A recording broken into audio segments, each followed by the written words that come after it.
Okay, here we go. We're gonna point and slew to another less cloudy point in the sky. So we're gonna just go to this star halfway between Mars and the Moon. So let's move it. It's gonna go through a meridian flip, so it probably won't point tremendously well.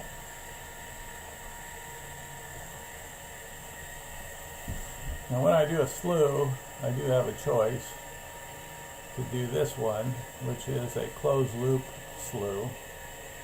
And that would, when it gets to the target, we take a picture, it would compare to the catalog of stars or sky charts, and then it would move for a correction and take another picture to confirm that it got there. So that works some of the time, I'll say. You get too small of a view and it can't map, you know, the stars that it has in its catalog. So if you're using high magnification, it's less reliable. But okay, so it says we're there. I'm just going to do a quick eyeball. Oops, and I should move a little bit more on the observatory. Okay.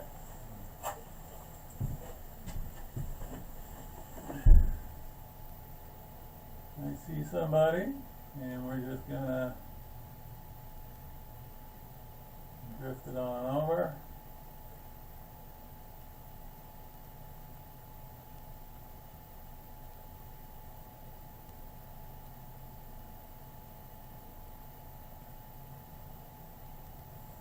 And I see another cloud coming. Ay, ay, ay.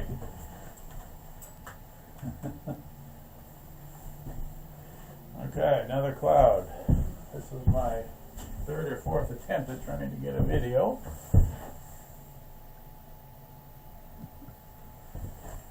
The moon is perfectly clear, but it's behind my oak tree.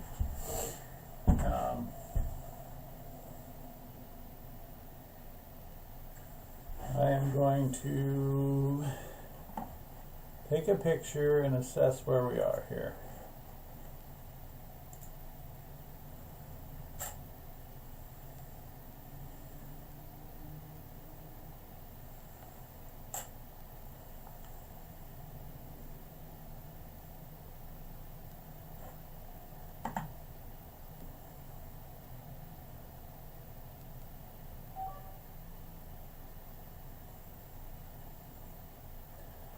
Okay, there's our star. That's just by finder scope, just eyeballing it in. I could turn on the crosshairs, I could change the slew rate, I could paddle and center it. Not going to do that. So I could at least see it with 5 seconds. Let's do the... Okay, we're at 2 seconds. Oh, see, there's a whole bank of clouds, and then the vapor point changed, and they're disappearing again. Let's stay on task here.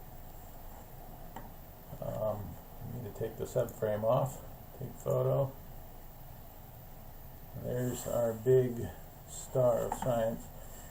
I'm going to check its brightness. It says down here. See, the background is about 33, and the star itself is like 14 something, 15,000, so it's not at 65,000, so it's not saturated. That's goodness. I've got a window size of 40. Is that big enough? No. Let's bump it a little bigger. Let's go to 60. That looks pretty good. Alright, let's cross our fingers and we'll go for a calibrate. 30 seconds.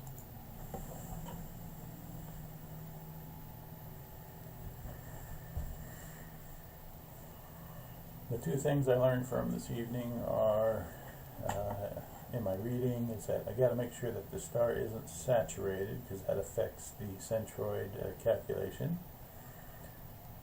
and then the star needs to be reasonably focused. I messed around with that a little bit earlier today by mistake and took them out of focus, and again that affects you know, how it calculates the centroid. So it pushed in an X direction. That's going to push it back.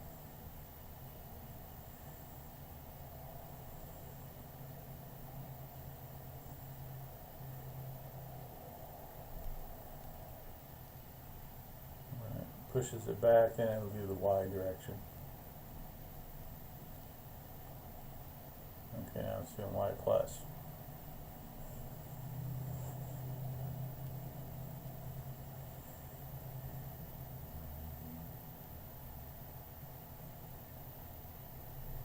So with the SkyX, another thing that's recommended is that you try to do a guide star near 0 degrees declination, because that's when the star is moving the fastest with most motion. So I think it's a little easier for the calibration to work itself out, although I have had it quite high before and it's worked. But once you set it, it'll scale for the declination values as you point your scope higher in the sky. Now when I do a meridian flip, you know, I generally go and recalibrate because I don't trust with the flip movement that it works. Invalid motion in X. This has been tough. I don't know if it's cloud related or not, so I'm going to jump out of that. I'm going to disconnect my telescope, and I'm going to try the PHD. PHD is more robust, I'll say, and in terms of how it tracks. So this is connect, and there's my camera, my telescope. I'm going to connect. I'm going to connect. Okay, and close. Alright. And this is a loop. So it should start taking a picture. Here's a 3-second interval here. I'm going to try the big fat bright star. And then I can say begin. If it's going to do it. Okay, how about auto select? What's it going to do?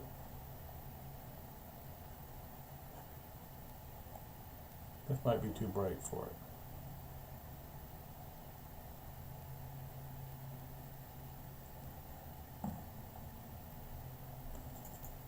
Normally you would click the star, it selects, and shift click for forcing it. I don't know.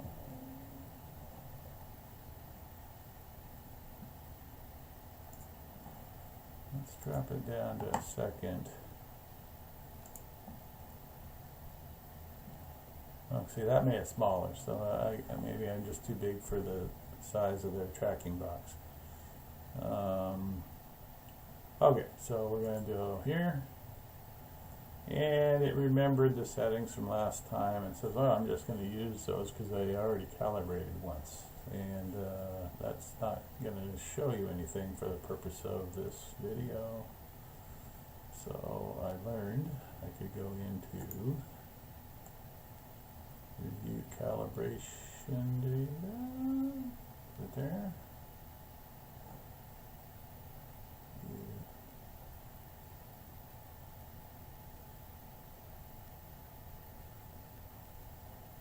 Settings. It's got to be here. Where'd it go? Oh, maybe I got to stop.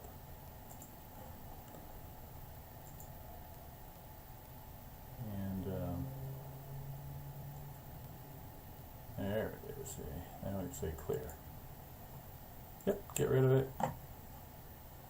Now we come back through here. Okay, it's looping still. We can pick our star. Okay, it found it. It likes it. We say guide.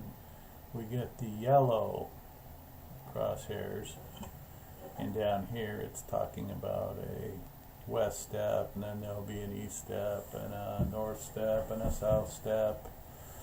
And so it's doing the same thing as the sky. See, it's pushing it in one direction, and it's calculating how many pixels it's moved per the pulses, and then we'll drive it back the other way, and just go through that whole process.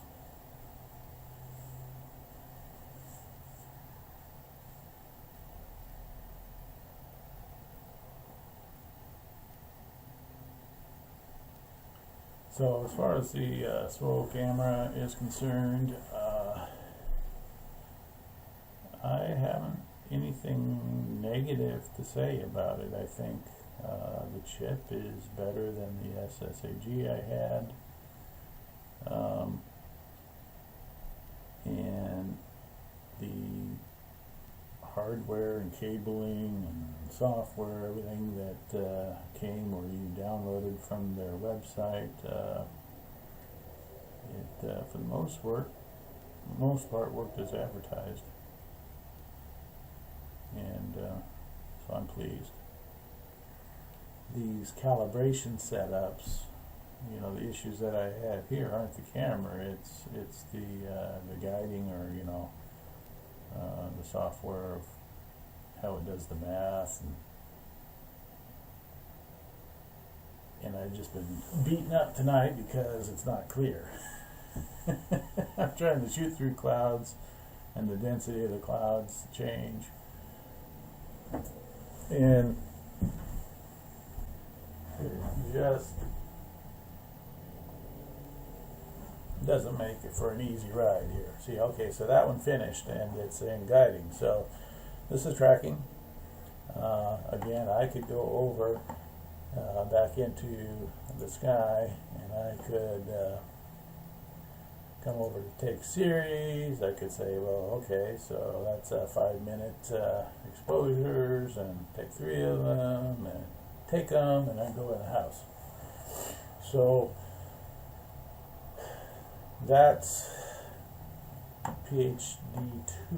Now I do have PHD1 here as well. It's just a little more primitive, but it works the same. You know, you got a connect button for camera. PHD1 has a connect your scope, so this is a pop-up window now and does both functions. Then there's a looping icon to say, hey, take pictures. This is just an auto select, but most auto guiding forums and so forth just say to select your own star, and that's based upon brightness. Now you may make a subframe, you know, to exclude brighter stars. That's kind of strategy, and you go down that path. And then basically it's track. If it hasn't been calibrated, it'll go through that process. And you know, right now it'll remember it for the next session. So if I were to come out here tomorrow night, it would already be calibrated, as long as I don't change stuff on my mount as far as the orientation of the camera or things of that nature. Right? So that should all continue from night to night, although I've always kind of recalibrated every night, and maybe that's why I have so much trouble and frustration, because it you know, it is, at least in my experience, a little bit flaky. But but when you're all done, you just say stop. You could then go back over. So in this case, to drive my telescope, there'll be a conflict, right? See, it's not freed up because it's still in use here. So this is where I would have to leave that program, come back here, connect my telescope, see, and now I could pick a target from the map, then I could go slew, etc., etc. So I like to stay in the SkyX to do it all, but I think there are some functions like calibration that are fussier in the SkyX, and so I'm not saying that it won't work, but I'm just saying that it can be frustrating at times. Let's take another photo here again. I'm going to try it one more time.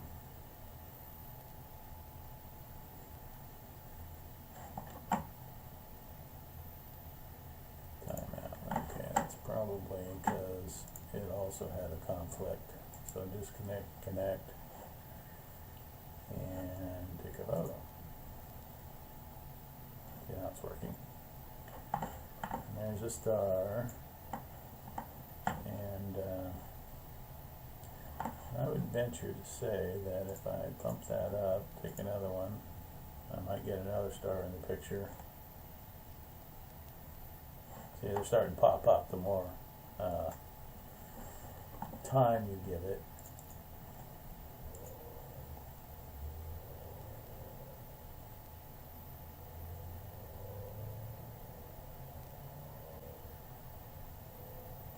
I don't know why I didn't finish that frame.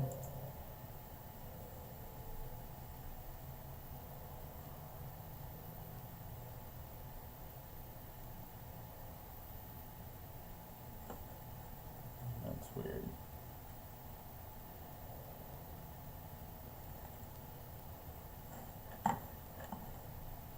I'm going to put a subframe on here and see what happens.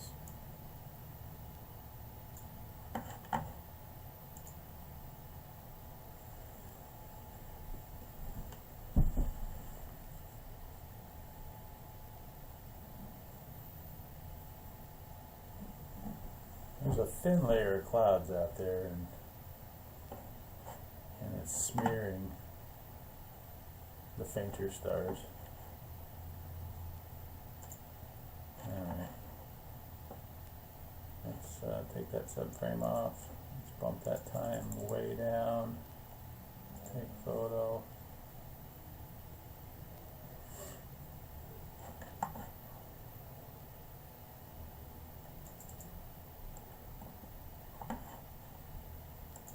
I'm just going to try it.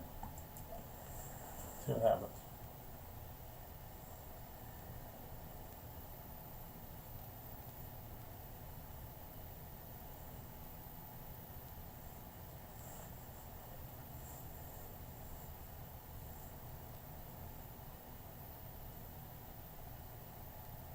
The thing I did learn today, this evening, is that with the auto guider, because it has the SD4 cable going to the mount, is that pulse drive control is independent from the telescope connection. So they're independent, and that might help me in some scenarios, but as you just saw, the Push Your Dummy software, it needs telescope control, and it will, conflict with the SkyX controlling the telescopes. So we'll see.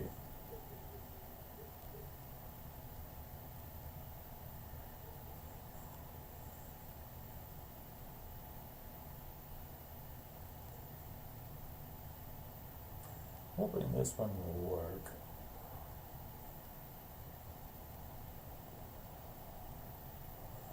Oh, look at, you can see them. We got another batch of clouds racing in.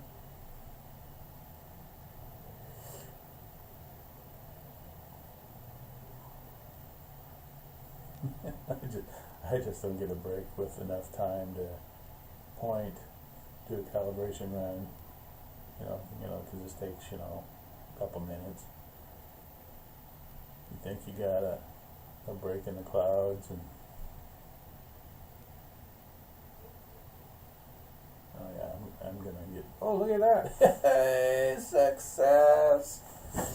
So, got lucky, got through that, and so now, you know, with this I could say great, and then all I would end up doing is coming over here and saying auto guide. And with this, as long as I can keep my clouds out of the way, which I'm not so sure. See, it's driving back here to the middle of the subframe, and so what you would see, you know, I have some graphing ability here, and you want the guiding to be between plus or minus 1 pixel. So right now it's oscillating like crazy, and that could be turbulence in the atmosphere, it could be clouds, you know, but what the idea here is to let it stabilize. So this is declination, right ascension, and then this is basically the two plotted against each other. So it's a scatter chart, and so eventually everything will, you know, converge here point-wise in the middle. So this one's made some major corrections, and it's slowing the corrections down, and now it's, like I say, it's starting to oscillate. Oh, see, there's a jump. Starting to oscillate in a smaller band.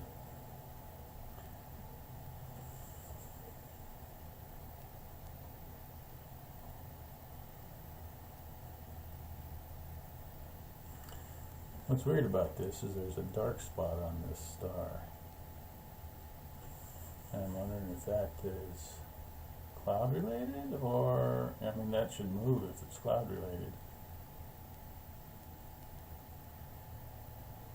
But it may be affecting the centroid calculation.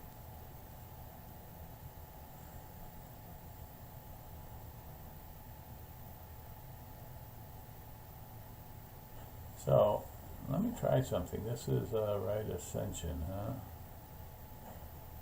One thing I learned is I can open the guiding log. No, that ain't it. Open real-time settings. Okay, alright, so we want, now I don't know which one's X and actually Y, so that X is right ascension, and that's the one we're having problems with. So I can cut the pulse down to 70%. So when it sends a correction, it's not as aggressive.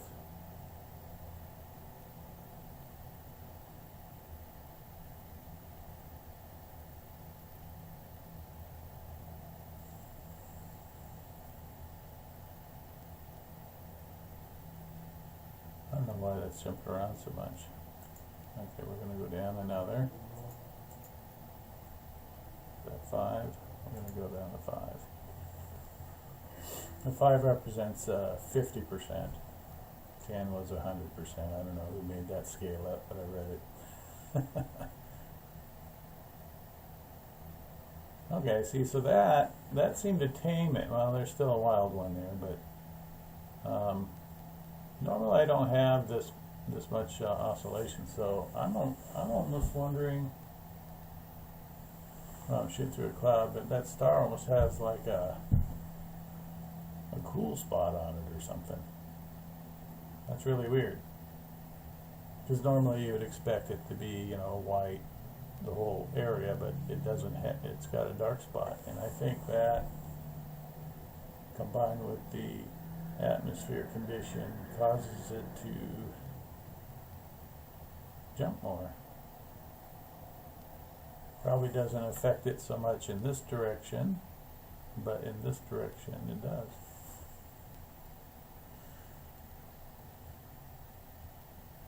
So where it's at right now, it's like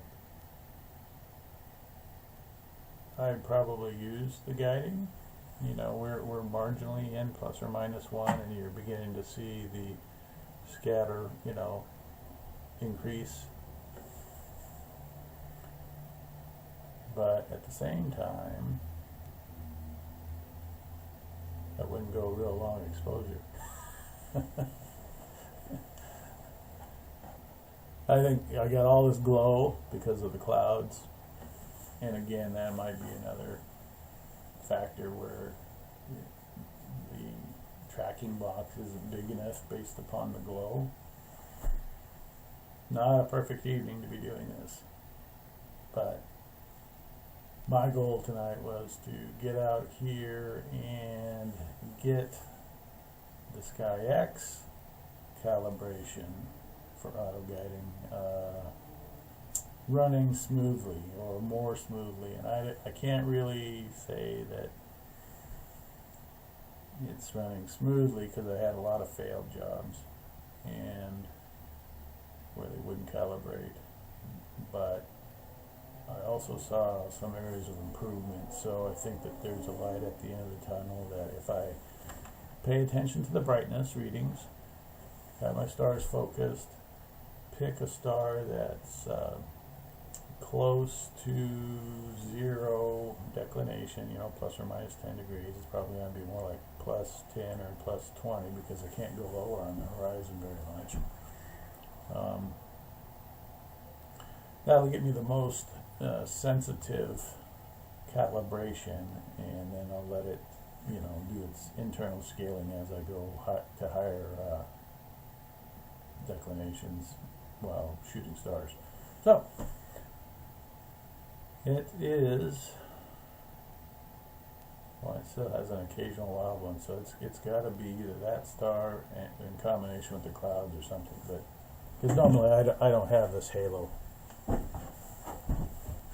And so there we go. It's crazy.